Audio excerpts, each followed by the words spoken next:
Hello friends, welcome to king news updates channel. మన తెలంగాణ రాష్ట్ర వ్యాప్తంగా నేడు ఇన్ని ఎకరాల రైతులకు రైతు బంధు సాయం కింద 15,000 రూపాయలను విడుదల చేయనున్నట్లు సీఎం రేవంత్ రెడ్డి గారు అయితే కొద్దిసేపటి క్రితమే ప్రకటించారు. ఇక ఈరోజు ఎన్ని ఎకరాల వారికి డబ్బులు జమ అవుతుంది, ఎంతమంది రైతులకు జమ చేస్తున్నారు, ఏ జిల్లాల వారికి ముందుగా డబ్బులు జమ అవుతాయి అనే వివరాలన్నీ కూడా ఇప్పుడే వీడియో ద్వారా తెలుసుకుందాం. వీడియోను ముందుగా లైక్ చేయండి, షేర్ చేయండి. ఇలాంటి మరెన్నో వీడియోలను తెలుసుకోవడానికి ఇప్పుడే మన ఛానల్ను సబ్స్క్రైబ్ చేసుకుని పక్కనే వచ్చే గంట పైన కూడా నొక్కండి. అప్పుడే ప్రతి వీడియోను కూడా అందరికంటే ముందుగా తెలుసుకుంటారు.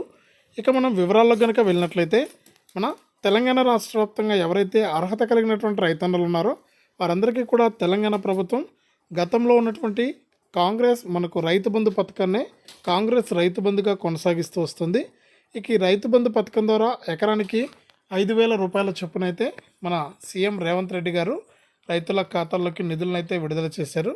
ఇక ఇప్పటి వరకు కేవలం 40% మందికి మాత్రమే డబ్బులు జమ అయిందని, కేవలం 2 ఎకరాల వారికి పూర్తి స్థాయిలో డబ్బులు జమ చేస్తామని తెలంగాణ ప్రభుత్వం అయితే చెబుతుంది.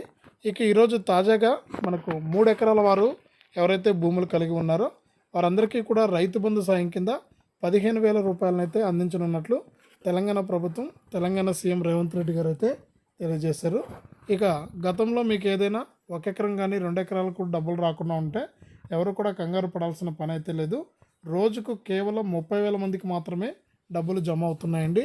మీకు ఈరోజు అయితే 3 ఎకరాల వారికి, అంటే 3 ఎకరాల లోపు 2 ఎకరాల పైన రైతులకైతే డబ్బులు అయితే పైసలు అయితే పడతాయి. మీరు ఎవరు కూడా కంగారు పడద్దండి. వెంటనే బ్యాంకుకు వెళ్ళి ఈ డబ్బులు అనేది తీసుకోండి. ఇది రైతు బంధుకి సంబంధించి తాజా సమాచారం. వీడియోని లైక్ చేయండి, షేర్ చేయండి. మన ఛానల్ని ఇప్పుడే సబ్స్క్రైబ్ చేసుకుని పక్కనే వచ్చే గంట పైన కూడా నొక్కండి.